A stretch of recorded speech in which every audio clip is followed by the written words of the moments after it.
Olá, boa noite, meus queridos irmãos da Igreja Batista da Fé, da Congregação da Zona Leste. Nós estamos agora em mais um dos nossos cultos, né? Então estou gravando esse material mais uma vez em apoio para que os irmãos possam estar fazendo seus cultos em seus lares, usando este conteúdo para os auxiliarem neste momento. Então é com muita alegria que eu estou aqui e desejo que os irmãos possam desfrutar da presença do Senhor e adorarem o seu nome santo a despeito dessas circunstâncias que nós temos passado, né? Que nós não deixemos de congregar, claro, dentro da nossa limitação, e não deixemos de cultuar a Deus nesse momento tão difícil desse isolamento social que estamos passando. Então eu vou estar orando, nós vamos estar cantando um hino, depois eu vou estar ministrando a palavra e fechando com um cântico de encerramento, ok? Vamos orar então. Senhor nosso Deus e nosso eterno Pai, nós te damos graças, ó Pai, porque o Senhor tem nos dado recursos, ó Pai, para que possamos, ó Pai, mesmo com limitações, Senhor, estarmos juntos em torno da Tua Palavra, em torno do Teu nome, para Te adorar, para Te louvar e bendizer o Teu santo nome, Pai. Para entoarmos louvores a Ti, Senhor, para aprendermos mais da Tua Palavra. E nós Te agradecemos por isso, Pai. Em nome de Jesus, que o Senhor abençoe este momento e que, Senhor, esse vídeo que eu estou gravando possa, Senhor, abençoar os meus irmãos e que o Senhor possa, Senhor, usar isso como um instrumento, ó Pai, Senhor, para edificá-los, ó Pai, e abençoar as suas vidas, ó Pai. Essa é a minha oração, em nome de Jesus. Amém. Um hino muito conhecido. Que segurança sou de Jesus.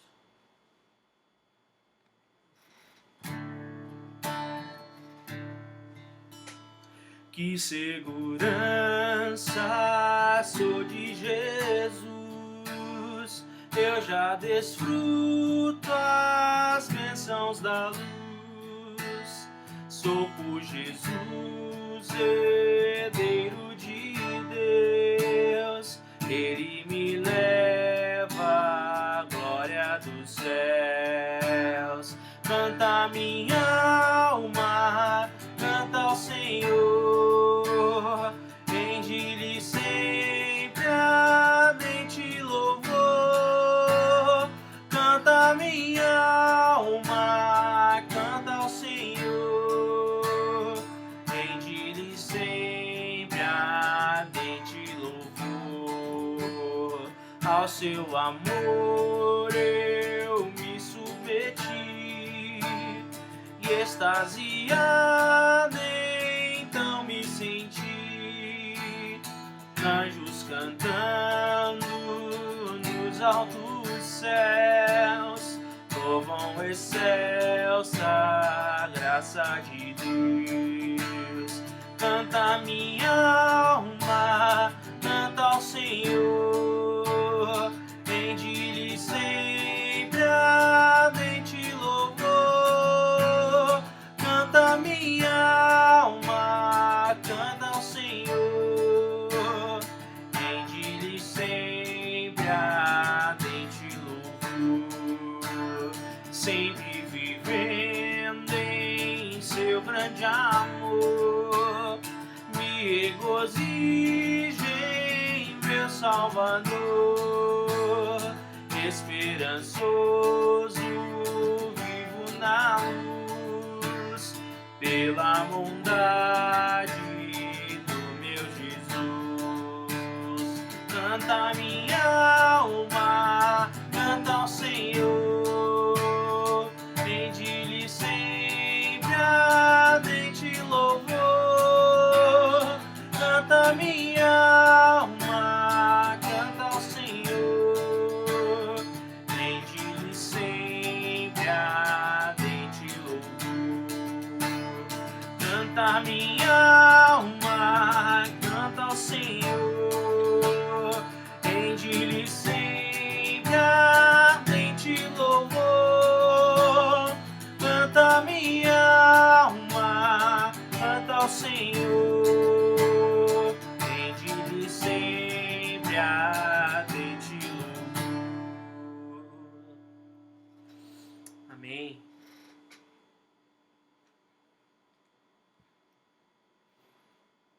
Nós vamos então prosseguir com a exposição que nós já temos feito lá na nossa congregação já há alguns meses, já há alguns bons meses, né? Eu interrompi ela na semana passada para estar trazendo aquela mensagem em Filipenses, espero que tenha abençoado a vida dos irmãos. Mas agora, chegando à Páscoa, nós estamos entrando em sincronia aqui com a etapa onde nós já estamos no livro de João. Nós já estamos chegando aqui no momento realmente da crucificação de Cristo, né? Hoje nós trataremos o capítulo 18, então abra sua Bíblia no capítulo 18 do livro de João. No capítulo 18, nós vamos tratar a respeito desta fase da narrativa de João, né? Da história de João, que João narra a respeito de Cristo, no momento em que Jesus é preso e no momento em que ele é julgado.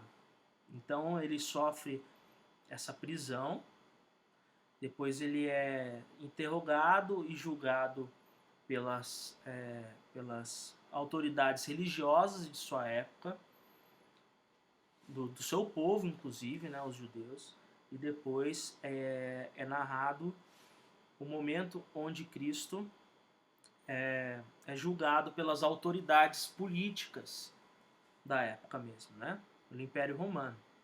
Então, hoje eu seguirei no modelo de exposição que nós já temos praticado lá na nossa congregação. Um pouco diferente do que os irmãos viram no primeiro vídeo, na oração sacerdotal, né? Onde eu fiz um sermão com aquela estrutura comum que os irmãos conhecem, de introdução, 3 pontos e conclusão.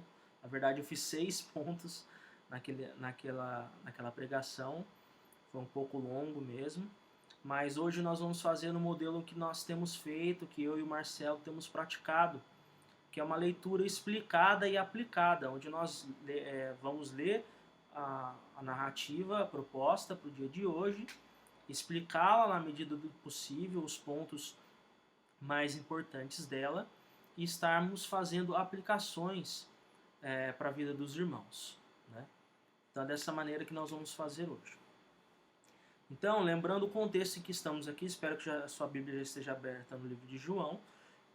O texto anterior foi o texto da oração sacerdotal, né? Depois de Cristo ter passado todas as instruções a partir ali do capítulo 13, onde ele faz a cerimônia de lava-pés, onde ele passa a lição de que agora a sua glorificação será a partir da sua humilhação.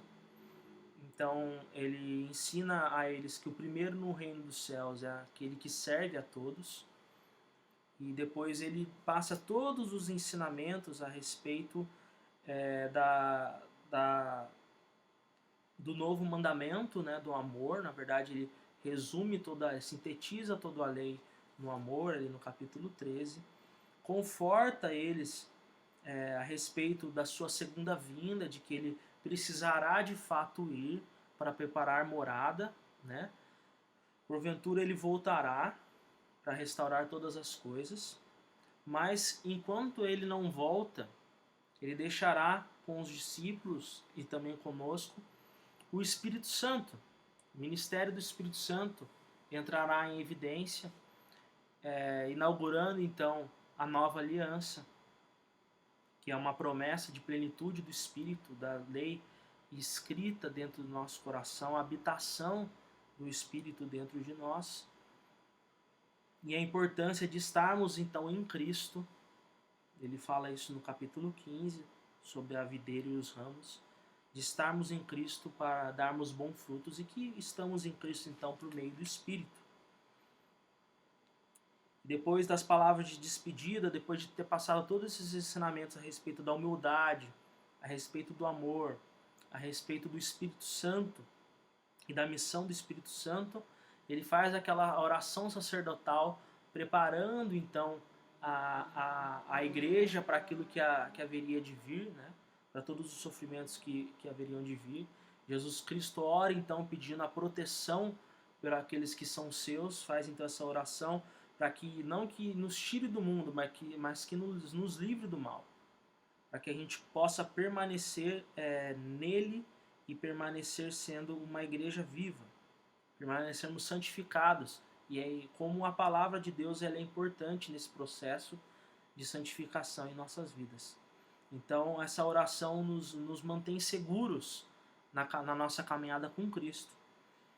Então, no capítulo 18, fala, tendo Jesus dito estas palavras, ou seja, tendo acabado essa oração sacerdotal dele, né, saiu juntamente com seus discípulos para outro lado do ribeiro Cedron, onde havia um jardim, e aí entrou com eles. Esse primeiro versículo, na verdade, esse trecho aqui, ele também consta no Evangelho de Mateus, no Evangelho de Marcos e no Evangelho de Lucas.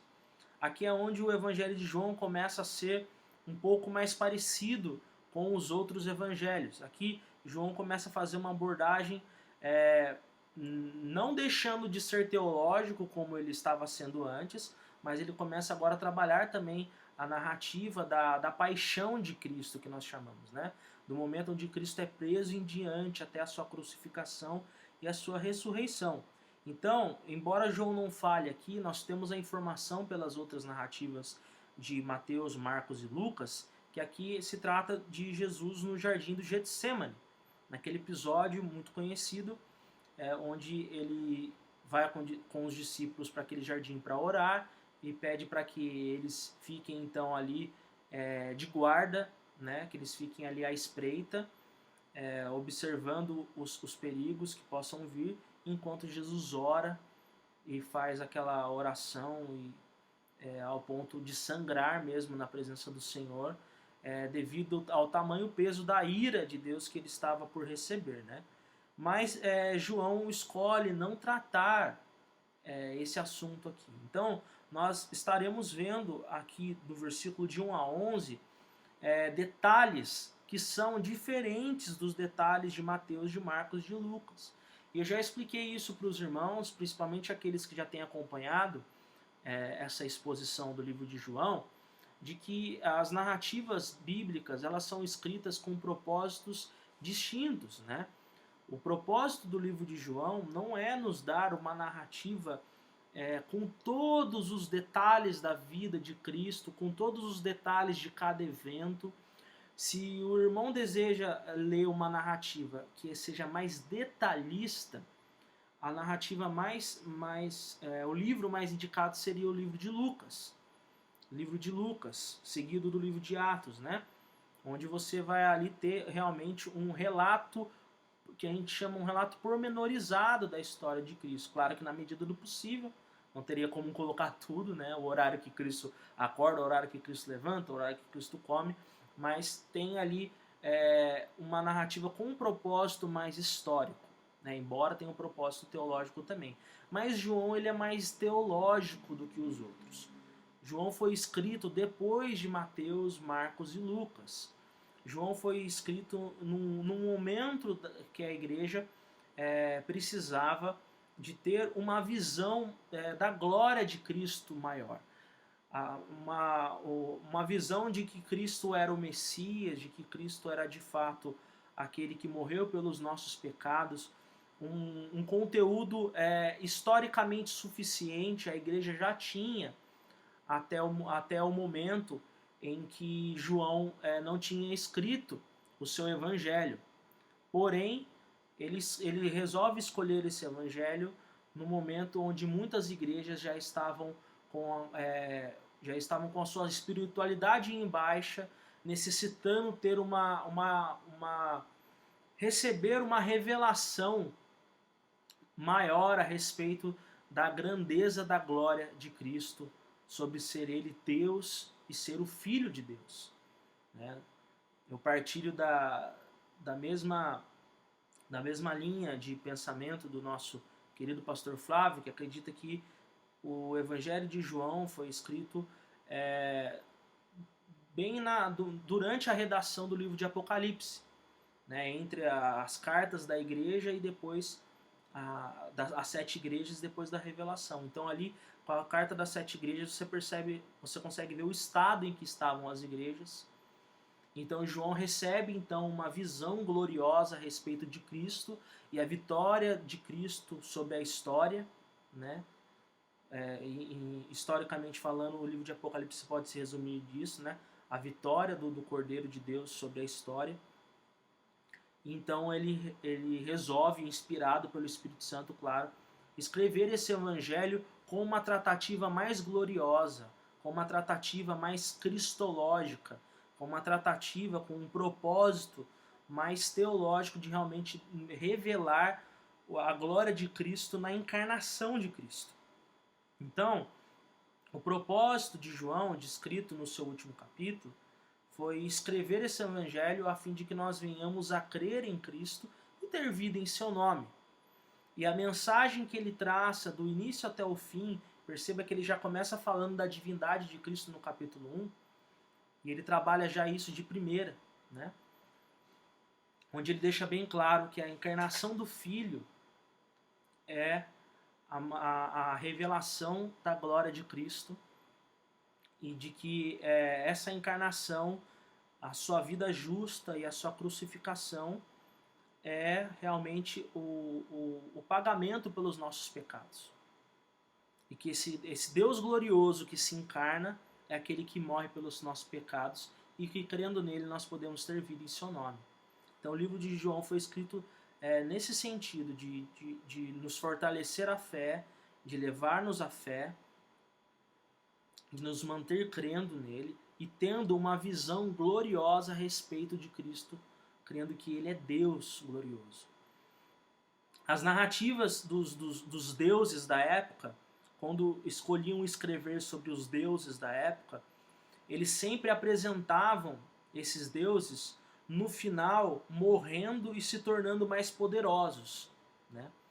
Então eles mostravam as sagas desses deuses, e eles tinham algum tipo de batalha, tinham algum tipo de sofrimento, eles morriam e viravam deuses depois. Mas a narrativa de João é diferente, porque João já mostra que Cristo já é glorioso e já é Deus todo-poderoso desde o princípio. Mas ele se humilha em sua encarnação e depois da sua morte ele é glorificado, mas ele é glorificado com a glória que ele tinha antes da fundação do mundo. Mostrando como que Cristo é superior, como que Cristo é diferente, como de Cristo de fato é Deus e os outros deuses não são. Então, ao invés dos outros deuses que viravam deuses e viravam mais fortes depois da sua morte, Cristo, após a sua morte, ele é glorificado com a glória que ele já tinha antes com o Pai, antes da fundação do mundo. Então, no versículo 1, mostra isso, de que ele sai então para orar, vai para o Getsemane, né? E no versículo 2 nós vemos, e Judas, o traidor, também conhecia aquele lugar, porque Jesus ali estivera muitas vezes com seus discípulos. Então vemos aqui Judas, que nas narrativas anteriores já tinha sido identificado como um traidor, né? Já tinha saído ali para trair Jesus Cristo. Versículo 3. Tendo, pois, Judas recebido a escolta e dos principais sacerdotes e dos fariseus, alguns guardas, chegou a este lugar com lanternas, tochas e armas. Ou seja, Judas não chegou ali só com 2 ou 3 policiais da época. Ele chegou ali fortemente armado, né, até os dentes. Ele chegou ali com uma guarda tanto dos fariseus, dos líderes religiosos, quanto com uma guarda também do Império Romano. Por quê? Porque eles sabiam, eles tinham noção do poder que Cristo tinha. Então eles tentaram com com essa intimidação, eles tentaram com esse preparo militar impedir algum tipo de reação de Cristo e dos seus discípulos ali, né? Olha para você ver como que pode. Alguém que desde o início, desde o começo do seu ministério, ele agiu de uma maneira tão pacífica, né, que embora nos diálogos ele tenha sido justamente duro muitas das vezes, Jesus não agrediu ninguém, Jesus não bateu em ninguém, Jesus não matou ninguém, muito pelo contrário. Em todos os momentos Jesus foi claro, em todos os momentos Jesus foi transparente, e em todos os momentos Jesus trouxe vida, Jesus curou, Jesus trouxe mensagem de amor, mensagem de paz, mensagem de salvação e praticou a cura entre os seus. Mas isso assustava muito os líderes da época. Então Judas chega fortemente armado com toda essa guarda ali, porque de fato eles acreditavam que Jesus tinha algo diferente.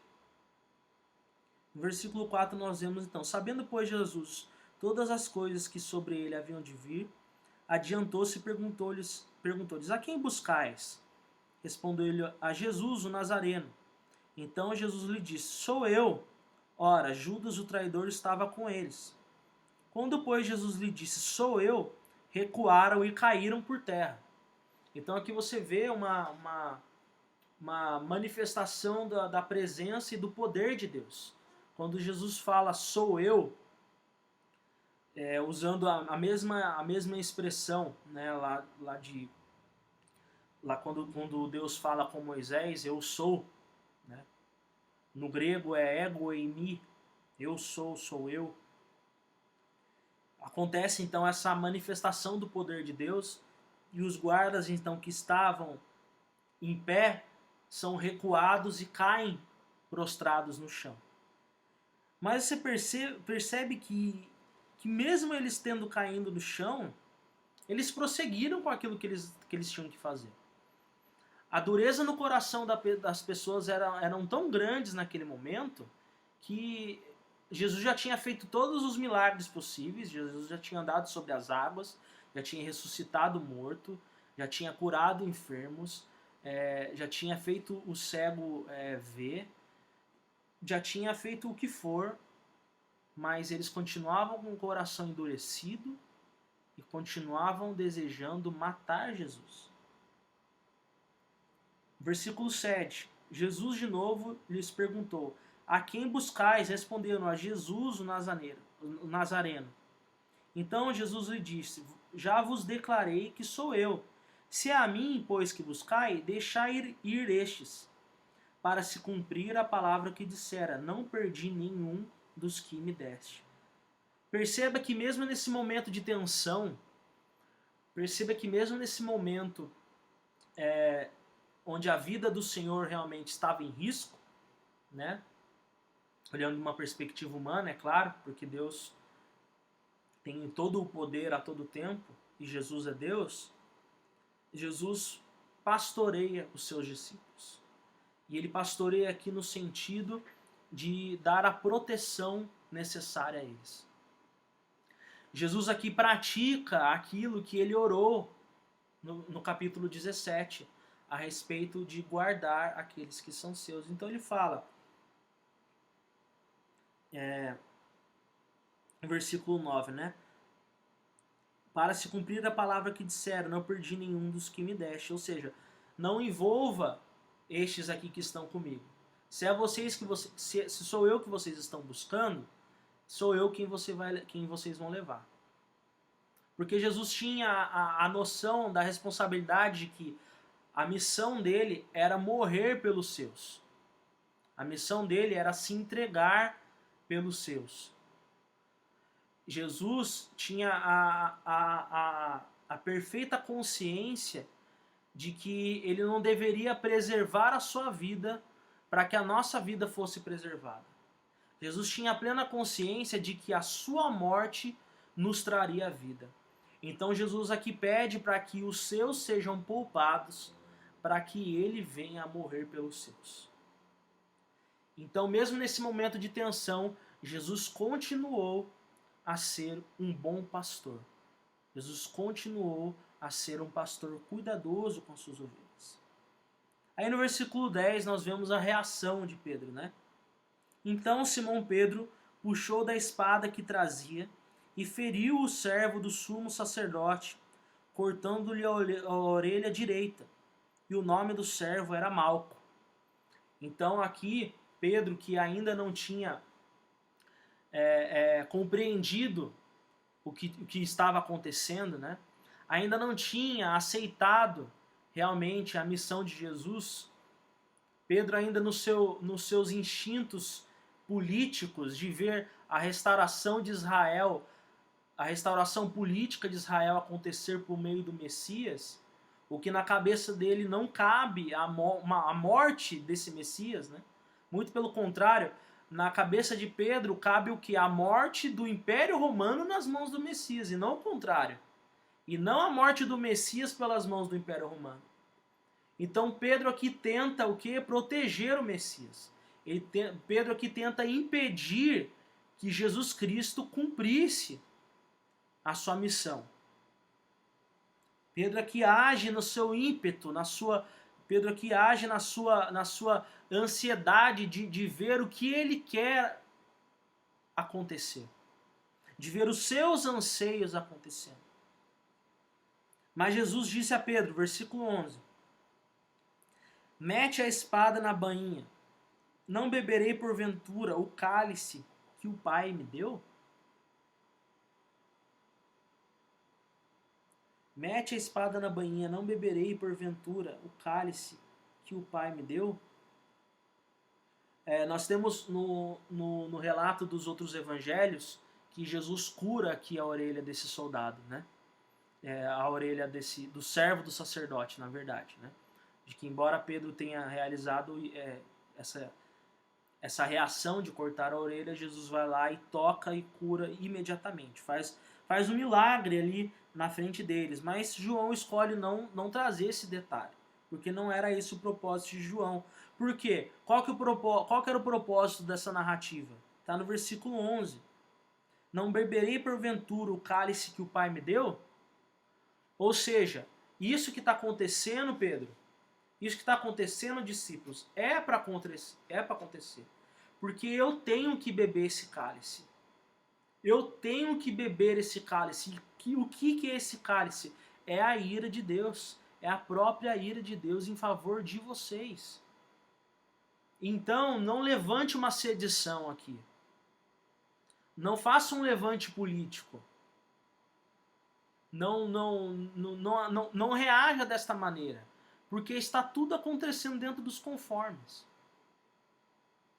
Jesus continua aqui sendo o quê? Deus soberano, pastor. Mesmo Jesus está sendo preso aqui, mas ele continua sendo Deus soberano. Versículo 12. Assim, a escolta, o comandante e os guardas dos judeus prenderam Jesus. Manietaram, algumas pessoas não conhecem essa palavra, algemaram ele, amarraram as mãos dele.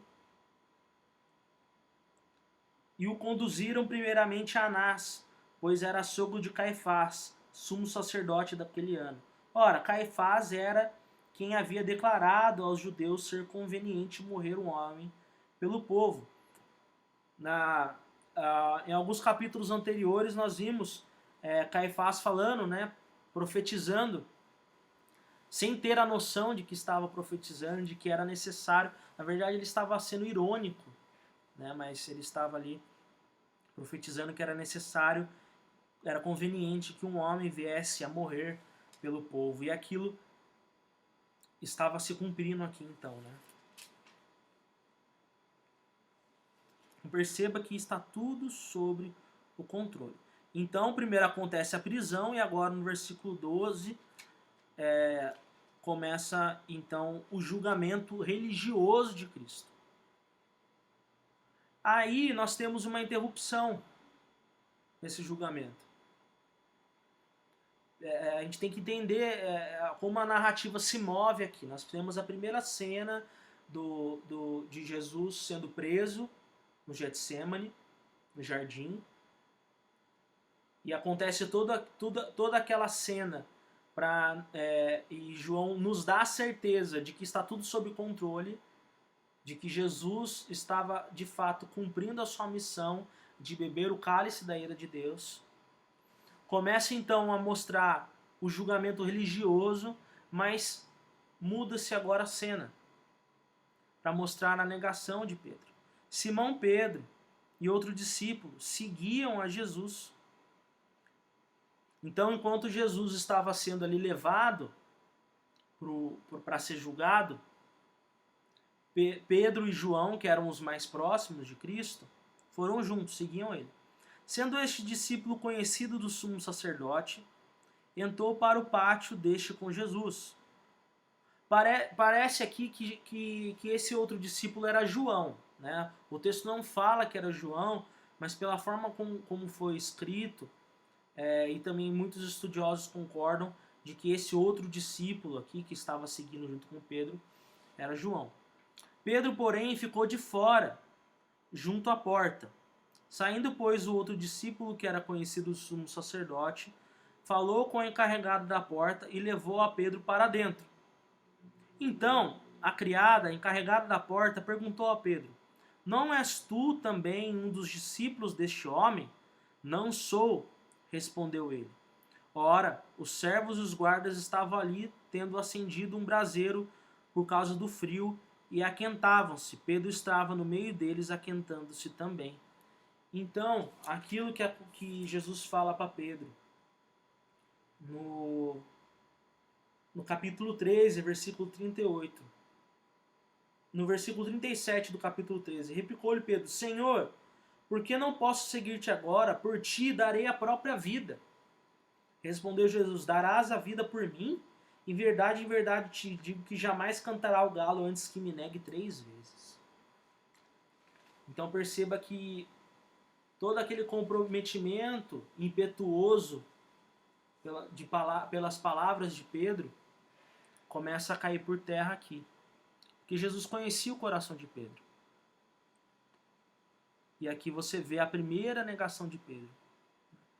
Percebe que Pedro não acompanha Jesus até o fim, né? Não vai ali junto com João até onde João foi. Não sei se ele foi impedido de estar ali junto com João e Jesus, ou se de fato ele não quis ir, se ele sentiu algum medo. A questão aqui, o foco é o quê? É que no momento onde Jesus estava em maior perigo, aquele que mais se dizia estar comprometido com Cristo o negou. Aquele que mais se dizia estar comprometido com Cristo o negou. Versículo 19. Então, o sumo sacerdote interrogou a Jesus acerca dos seus discípulos e da sua doutrina. Então começa aqui um julgamento teológico, né? Um julgamento no âmbito religioso. Declarou-lhe Jesus: Eu tenho falado francamente ao mundo. Eu ensinei continuamente, tanto nas sinagogas como no templo, onde todos os judeus se reúnem, e nada disso em oculto. Por que me interrogas? Pergunta aos que ouviram o que lhes falei. Bem sabem eles o que eu disse. Por que Jesus deu essa resposta? Por quê? Porque aqui o método que o sumo sacerdote está usando de interrogar ele não é o método utilizado pelos judeus. O que o Antigo Testamento ensina, você vai ver isso lá em Números capítulo 32, Deuteronômio 17, você pode ver isso até mesmo em Mateus 18, onde Jesus fala, né, onde 2 ou 3 estiverem em meu nome, ali eu estarei. O método de julgamento de causas criminais dentro da teocracia se dá pelo uso de testemunhas. Se dá pelo uso de testemunhas, não de interrogatório. não se usa no método bíblico, no método teocrático judaico, não se usa interrogatórios, não se usa articulações de argumentação, onde tenta-se ali fazer a pessoa negar, ou tenta-se ali arrancar dela um bom argumento, tanto a favor ou contra ela. O direito judaico não é um direito pautado na retórica, mas é um direito pautado em testemunhas, onde jamais era aceitável que alguém fosse condenado pelo depoimento de uma testemunha. Tinha que ser 2 e preferencialmente 3. Então, como Jesus tinha um ministério público de ensino, como Jesus tinha já ensinado na sinagoga, tinha ensinado no pátio no templo, tinha feito tudo isso e nada, como ele diz, nada disso em oculto, não fazia sentido o sacerdote estar usando esse método com ele. Não era correto. Então Jesus aqui mostra como ele é mestre.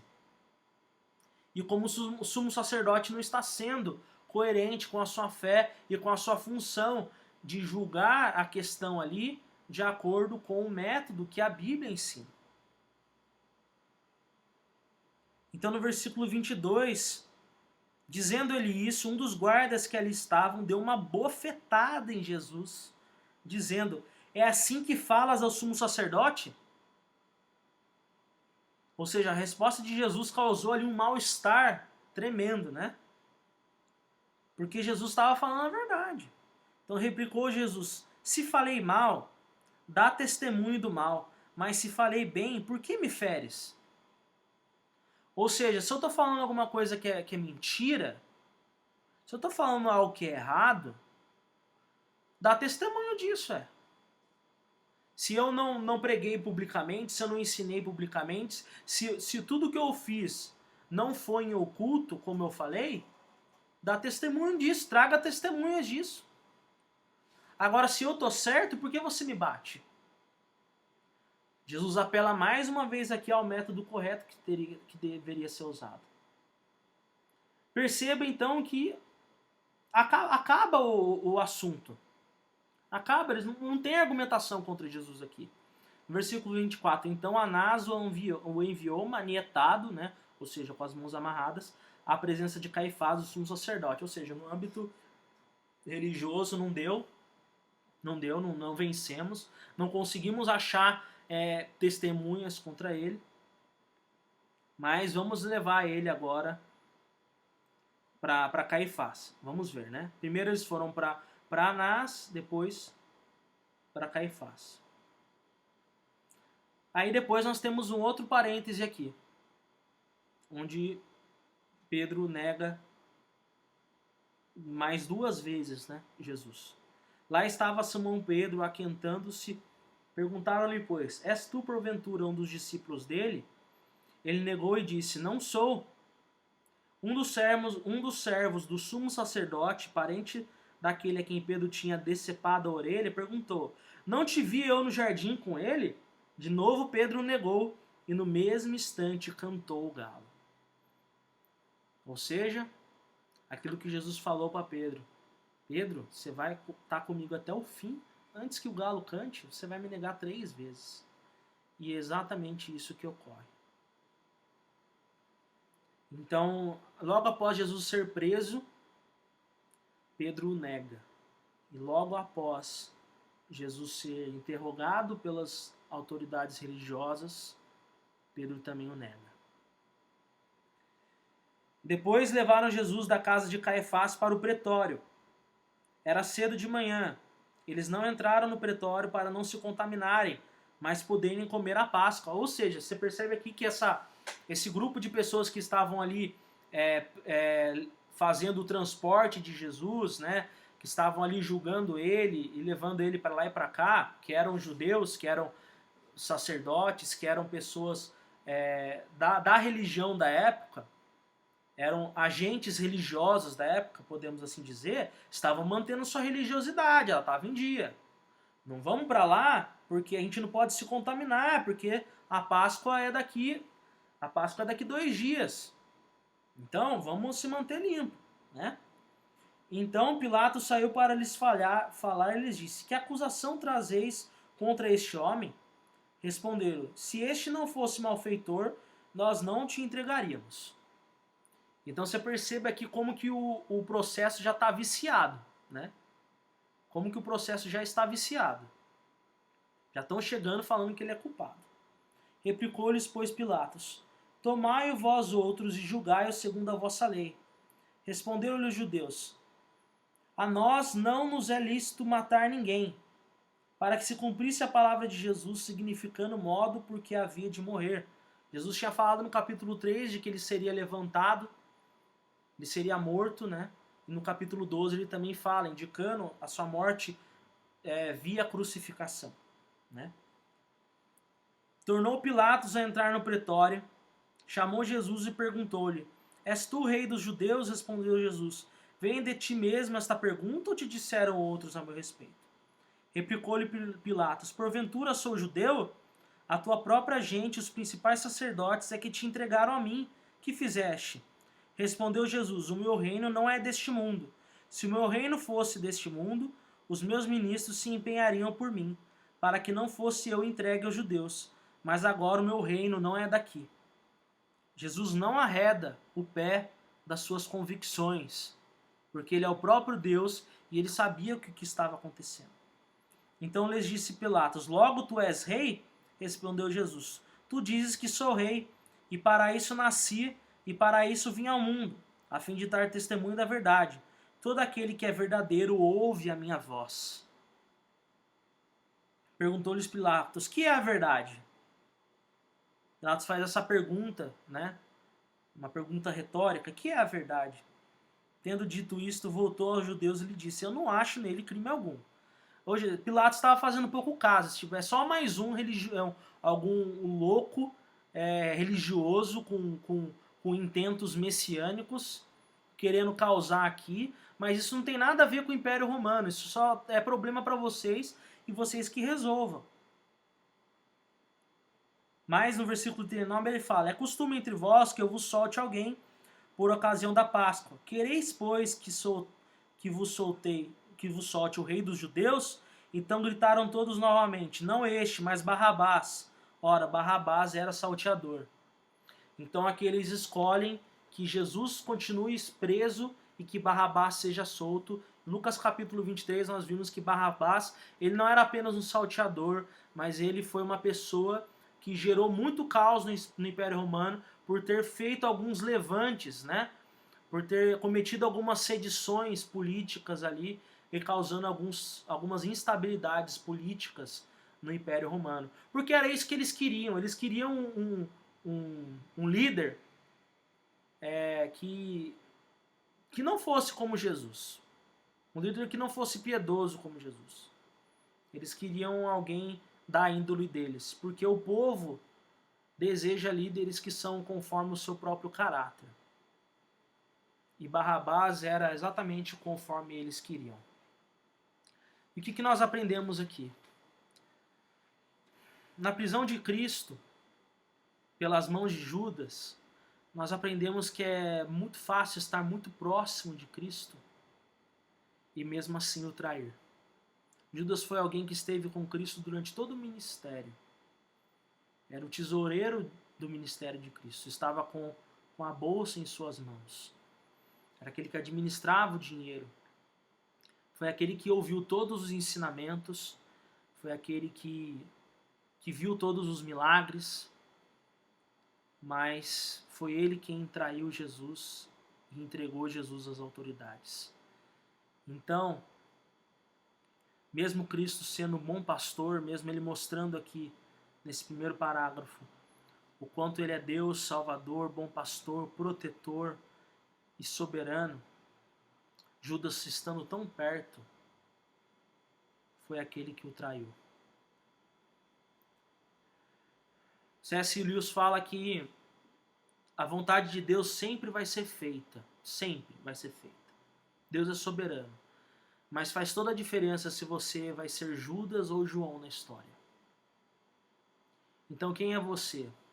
Você é como João, que esteve com Cristo de fato até o fim, seguiu Cristo até o fim, ou foi aquele que já no momento mais difícil o entregou? Na verdade, Judas não foi aquele que no momento difícil negou a Cristo. Ele foi aquele que gerou o próprio momento difícil. Ele foi aquele que causou de fato o próprio problema. Ele foi uma pessoa que agiu conforme as trevas, mas estava tão perto. Então olhe para a sua vida. Você que é crente, que tem estado na igreja, que tem praticado a religião evangélica, você tem gerado problemas, você tem mais causado problemas, intrigas e traições, mesmo estando tão perto, você tem se mantido fiel a Cristo até o fim. Você é Judas ou você é João? Nós precisamos refletir nisso. Depois, no julgamento religioso de Cristo com os sacerdotes, nós aprendemos que é muito possível sermos muito religiosos, mas ao mesmo tempo tão incrédulos. Perceba que eles estavam a todo momento ali tentando julgar Jesus de acordo ali com as suas diretrizes judaicas, cometendo erros gravíssimos, como por exemplo esse que eu mencionei do interrogatório, mas estavam ali tentando manter toda a aparência religiosa necessária para dar uma justificativa religiosa para a condenação que eles queriam que Cristo sofresse. Então eles mostram aqui o quão é possível ser tão religioso, mas ao mesmo tempo tão incrédulo. Então, o julgamento religioso de Cristo mostrado nessa narrativa revela a capacidade da nossa incredulidade. Como podemos ir tão longe na nossa incredulidade, mesmo sendo tão religiosos? Perceba que eles tinham até a preocupação de não se contaminarem para a Páscoa, mas eles estavam sujando as mãos com o próprio sangue do Cordeiro, de Deus, que tira o pecado do mundo. Com Pedro nós podemos ver também o quanto nós devemos abandonar o compromissos impetuosos de palavras, né? De ficarmos dizendo ao Senhor que estaremos ali ao lado dele a todo momento, quando no momento mais difícil nós o negamos. Quando no momento onde éramos para estar ao seu lado, nós fugimos. Talvez você não seja um Judas traidor, mas você pode estar sendo um crente que honra a Deus só com as suas palavras, mas não com a sua vida. Como foi o que aconteceu com Pedro aqui. Só as palavras, só o comportamento, só a aparência externa de Pedro demonstrava o seu amor por Cristo, mas no momento que ele mais precisava estar com Jesus, ele negou Jesus. Então pode ser que você não seja um traidor, um apóstata como Judas, mas pode ser que você seja um crente, um que não esteja vivendo uma vida de integridade, tanto naquilo que você diz crer, quanto naquilo que você pratica. E depois, no interrogatório de Jesus por parte de Pilatos, o julgamento político ou judiciário, né? Político e judiciário, porque o líder político também era um líder judiciário na época. Não havia essa separação dos poderes como nós temos hoje, né? Nós podemos ver como a morte de Cristo foi injusta. Nós podemos ver o quanto que Cristo recebeu uma condenação, um julgamento injusto. Mas por quem? Por mim e por você. E Jesus morre então para mostrar que por mais que sejamos traidores, incrédulos e infiéis, a sua justiça pode nos cobrir. Por mais que nós venhamos a falhar em não estar do lado dele, até mesmo o traindo, ou vivendo uma religiosidade vã, foi por conta de tudo isso que ele morreu. Foi por conta de tudo isso que ele se entregou. Então nós precisamos meditar nisso, de que por mais que nessa narrativa muitos dos nossos pecados sejam apontados, Jesus Cristo foi até o fim na sua missão de morrer e se entregar por nós. E perceba que nesse último parágrafo, no penúltimo e no último parágrafo, ele deixa bem claro de que ele é o rei, sim, de que ele não queria causar ali problemas para o Império Romano, porque o reino dele não era esse, não era deste mundo, era um reino que ainda estava por vir. E ele vai até o fim. E ele não nega. Perceba que Jesus não trai o Pai como Judas. Jesus não nega o Pai como Pedro. Jesus não é incrédulo com o Pai como os sacerdotes foram. Jesus se mantém fiel até o fim, mesmo sofrendo todas as injustiças possíveis. Porque Jesus é o nosso Deus e o nosso Salvador.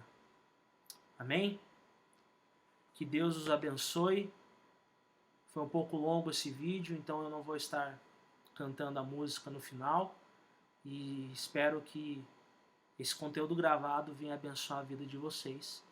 E me coloco à disposição para estar tirando as dúvidas que possam ocorrer por conta dos irmãos assistirem esse vídeo, né? Às vezes com o vídeo todas as dúvidas não conseguem ser sanadas. Então, assim como o pregador fica à porta para dar auxílio, eu estou no WhatsApp, estou com o meu telefone ligado para auxiliar os irmãos naquilo que for preciso. Não somente com dúvidas em relação ao estudo, mas em tudo aquilo que os irmãos precisarem e eu puder ajudar. Ok? Que Deus os abençoe. Vamos orar? Senhor, nosso Deus e nosso eterno Pai, nós te agradecemos porque o Senhor é fiel e porque o teu Filho foi fiel. Teu Filho foi fiel apesar de nós. Apesar, ó Pai, de todas as traições, negações e incredulidades, por todas as injustiças, ele se manteve fiel até o fim, por amor de nós. E que nesse período de Páscoa, Senhor, nós possamos nos lembrar, ó Pai, da obra redentora, ó Pai, e eficaz que o Senhor, ó Pai, realizou em Cristo Jesus em favor de nós, ó Pai, removendo nossa culpa e nosso pecado e nos trazendo a Tua presença e para o Teu reino, Pai. Abençoa-nos, ó Pai, e que essa obra de Cristo venha, Senhor, a surtir efeitos práticos na nossa vida, transformando o nosso caráter e nos fazendo, Senhor, mais parecidos com o Teu Filho Jesus. Em nome de Jesus que nós oramos. Amém. Deus abençoe. Obrigado.